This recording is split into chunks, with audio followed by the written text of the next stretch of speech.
వికారాబాద్ జిల్లా Parigi RTC bus stand ముందు తమ భూములు లాక్కోవద్దంటూ కాళ్లపూర్ రైతులు ఆందోళన చేపట్టారు. తమ పొలాల్ని ఇండస్ట్రియల్ కోసం లాక్కోవద్దంటూ బస్టాండ్ ముందు వరుసకు చేపట్టారు. మంచి పంటలు పండే ఎర్రమట్టి నేలలు తమవని, అలాంటి భూముల్లో పరిశ్రమలు పెట్టడం ఏంటని ప్రభుత్వాన్ని నిలదీశారు. ప్రపంచమే వ్యవసాయం వైపు చూస్తుంటే పరిగిలో పరిశ్రమల కోసం చూస్తున్నారని మండిపడ్డారు.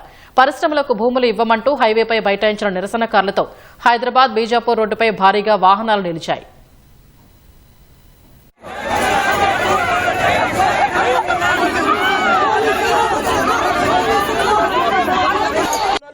ఏ పార్టీని మేము కోరలేము.